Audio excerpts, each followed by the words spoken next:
rogar al Espíritu Santo, necesitamos para este Dios que está aquí, ya que dejó su casita, su comunidad para estar aquí en la casa de nuestro Dios. ¿Cuántos estamos contentos? Es un privilegio que estemos en la casa del Señor. Vamos a ir al libro de San Juan.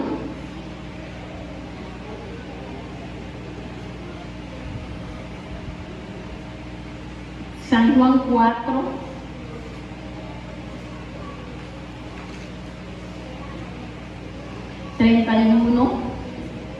Vamos a leer hasta el 34. San Juan 4:31. Si usted lo tiene, puede responder con un amén o con que usted se ponga sobre sus pies, es suficiente. La palabra la leemos en el poderoso nombre de Jesús para gloria de Dios Padre. Y dice: entre tanto los discípulos le rogaban diciendo: Rabí, come. Él les dijo: yo tengo una comida que comer que vosotros no sabéis. Entonces los discípulos decían unos a otros: ¿le habrá traído alguien de comer? Jesús les dijo: mi comida es que haga la voluntad del que me envió y que acabe su obra. Pueden sentarse. El tema del mensaje es la voluntad. Ahora hay varios tipos de voluntad. Está la voluntad perfecta de Dios, que esa siempre es la mejor, es la que nosotros tenemos que buscar, caminar en ella cada día. Está la voluntad permisiva, que son nuestras propias decisiones, pues Dios lo permite aunque nos vaya mal. Y está, amada iglesia, la voluntad. Usted para venir aquí tuvo que haber tenido fuerza de voluntad, ¿cierto? Si no, usted no estaría aquí. Bueno, vamos a hablar un poco de cada una de ellas. Y la voluntad es la faceta de una persona donde reside la capacidad de decidir. La voluntad es la fuerza que abre y cierra todo acto de elección en nuestras vidas, incluyendo los pensamientos, las pasiones y las emociones. Eso significa voluntad. Ahora vamos a hablar un poco de nuestro maestro. Considero que Jesús es y será siempre nuestro modelo a seguir. Así que olvídese del hermano, que yo admiro al hermano. No. Claro, aquí en la tierra hay generales del ejército de Jehová. Generales, amada iglesia, que un día yo me fui como 4 horas antes a un estadio para poder ver uno de ellos y estar cerca. Porque hay gente que ama a Dios todavía, que son generales, gente de fe, gente que uno admira, pero nuestro ejemplo a seguir siempre será nuestro amado Jesús. Ahora, ¿por qué Jesús dice mi comida? Mi comida. Imagínense el compromiso que Jesús tenía con la voluntad del Padre. Y este compromiso Jesús lo tenía desde que tenía 12 años de edad. 12 años, cuando él fue a la fiesta de los tabernáculos y se quedó en el templo con los maestros de la ley escudriñando la escritura. Dice la palabra que sus padres se fueron, pensaron ellos que él iba en el bulto de gente, y cuando comenzaron a buscarlo no estaba. Cuando ellos regresaron, María le dice a Jesús: ¿por qué nos haces esto? Y Jesús le dice: no te he dicho, le dice, alguien me ayuda allí que se me olvidó, es que es necesario estar en los negocios de mi Padre. Bueno, Jesús a los 12 años Jesús ya tenía el compromiso con el Padre que a veces nosotros con 40 y 50 años no queremos asumir. ¿Y sabe por qué muchas veces no queremos asumir veces es porque no la conocemos, otras veces porque nosotros no tenemos voluntad propia para alcanzarla. Eso puede ser los obstáculos para no alcanzar la voluntad perfecta de Dios en nuestra vida. Ahora, Jesús con 12 años estaba determinado a estar en los negocios del reino. Y cuando Jesús dice, mi comida es que haga la voluntad del que me envió, es porque a él le era necesario pasar por Samaria y tomar una ciudad y hacerla salva. Porque él estaba esperando ahí sentado en el pozo y todos conocemos la historia.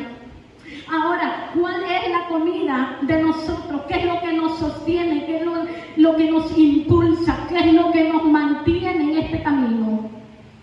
La pregunta es, ¿emoción?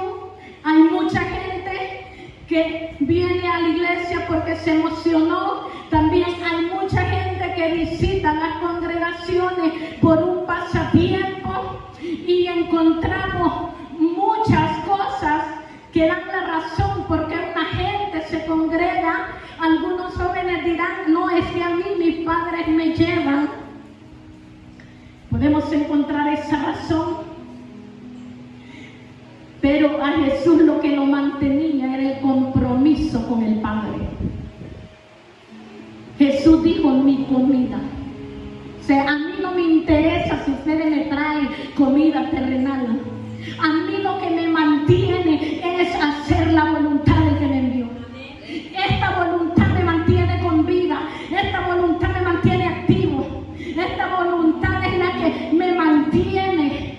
Por eso él dice, mi comida es que haga la voluntad del que me envió. Ahora nosotros, ¿cómo hacemos con nuestra propia voluntad? Si nuestra propia voluntad es el obstáculo para alcanzar la voluntad de Dios. Se me va a preguntar cómo. ¿Cómo rendir nuestra voluntad a la de Dios? ¿Por qué nosotros no alcanzamos lo que Dios quiere que alcancemos? Porque la que reina en nosotros es nuestra voluntad y no la voluntad de Dios. A veces el Señor a usted le dice, ayuda este día. Pero como usted está en su voluntad, no, ese día se hace un plato de sopa y la baleada que en nuestro país, el pollito chuco. Y Dios esperándole a usted en el lugar secreto. Le levanta a las 3, 4 de la mañana y usted dice, no, es la hora más rica para dormir. Entonces usted, como tiene su propia voluntad, la voluntad del Padre, no puede caber ahí. Porque el Padre quiere que usted tenga un altar y que usted le sirva y que usted le ame y que usted le sirva por amor y que usted busque el rostro de Él sin esperar nada a cambio. Pero está la voluntad suya, que es un obstáculo, también la mía. Ahora, ¿cómo rendimos nuestra voluntad si la voluntad del hombre radica en el alma? Cuando nosotros venimos a Cristo, nos dice la Escritura que es necesario nacer de nuevo, que es necesario nacer del agua y del Espíritu. Pero ¿y ahora cómo hacemos para lidiar con estas emociones que están en nuestra alma? Pablo nos aconseja que tenemos que rendir nuestra voluntad. Y rendir nuestra voluntad es una elección que tenemos que tomar. Tenemos que renunciar a nuestra voluntad. La palabra renunciar significa estar muerto. ¿Por qué cree que Pablo dijo, ya no vivo yo, sino Cristo vive en mí? ¿A qué cree que Pablo se refería? A la voluntad de él, que esa ya no importaba, que esa ya no vivía en él, sino la voluntad del Padre vivía en Pablo. ¿Cuántos de los que estamos aquí podemos decir eso, amada iglesia?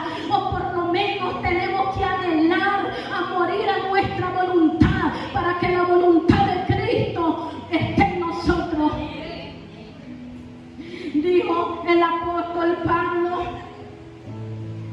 amada iglesia, ya no vivo yo, porque él ya había renunciado a su propia voluntad. Dijo Juan el Bautista: es necesario, dijo Juan el Bautista, que yo mengue y que él crezca. Se refería siempre a la misma voluntad. Cuando nosotros menguamos, nuestra voluntad mengua, Cristo entonces comienza a vivir dentro de nosotros.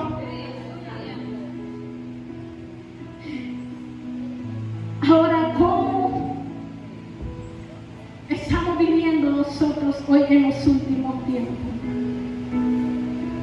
¿Rendimos nuestra voluntad al Señor? ¿O hacemos nosotros lo que nosotros queremos? O en pocas palabras, lo que se nos da la gana. ¿La voluntad nuestra está viva? ¿O usted puede decir: estoy tratando de alcanzar la voluntad de Dios?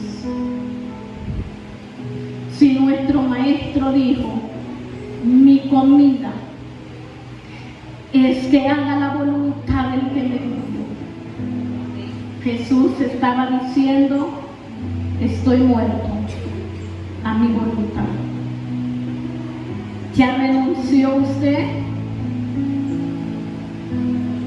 ¿Ya se despojó? De esta manera se somete nuestra voluntad. Despojarse, que la palabra significa a deshacer algo. Y el apóstol Pablo dice: despojaos del viejo hombre que está viciado conforme a los rudimentos de este mundo. ¿Ya deshizo usted? Es deshacer algo malo, despojarse. De esa manera podemos rendir nuestra voluntad, renunciando, rendirse y despojándose de ella. Pablo también dijo que había que quitarla de nosotros. Eso está en Efesios 4:31. Quítese de vosotros toda amargura, toda ira, todo enojo y toda gritería. Nuestra voluntad es quebrada cuando Dios nos disciplina. Agarré la equivocada.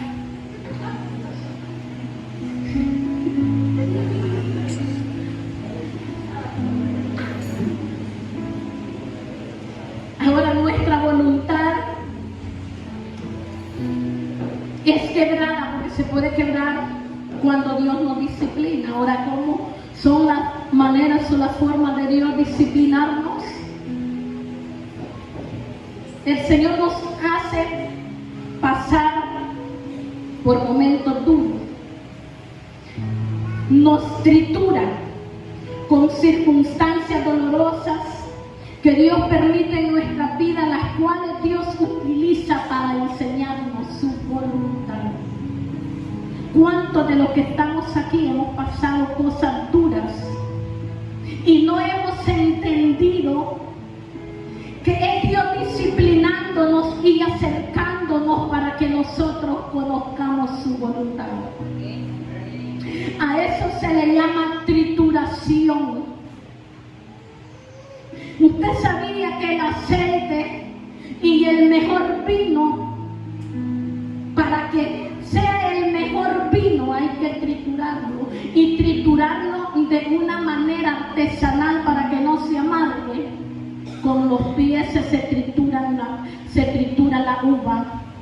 Ahora, ¿por qué le digo esto? Porque muchas veces las circunstancias que Dios permite que nosotros pasemos nos dejan como consecuencias la amargura. Y nosotros decimos: sí, se murió mi pariente, se murió mi hijo, se murió mi padre, y yo tengo que cargar con aquella tristeza, con aquella depresión. Ahora, Dios no quiere que nos amarguemos porque Él permitió esas circunstancias en nuestra vida para enseñarnos a que cambiemos y a que busquemos su voluntad. Y le decía que el mejor vino es el que se tritura, pero es el vino que no amarga. Y usted es el mejor vino, usted es el vino, amada iglesia, porque el Espíritu Santo de Dios está en su vida. Y tenemos que lidiar muchas veces con estas consecuencias. Una, ¿por qué? Porque nosotros no quisimos el llamado cuando Dios lo hizo pacíficamente. Renunciamos al llamado. Entonces el Señor toma sus medidas y de esa manera conocemos la voluntad de Dios. Podemos conocer la voluntad de Dios también por revelación. Dios puede revelarle a usted cuál es la voluntad de Él para su vida. Antes que nosotros estuviésemos en el ministerio, ni siquiera lo planeaba, porque yo quiero decir que yo fui la que más me opuse al ministerio pastoral. Yo decía, no, es que es muy difícil, la gente no agradece, usted sabe. Teníamos una lista grande y que en parte es verdad. El Señor a mí me mostró que nosotros con mi esposo predicábamos en un lugar donde miraba en las personas unas lenguas de fuego que le salían de su cabeza. De esa manera Dios me mostró que el llamado pastoral estaba para nosotros, porque el Señor puede revelarte a ti en sueño. Muchos se me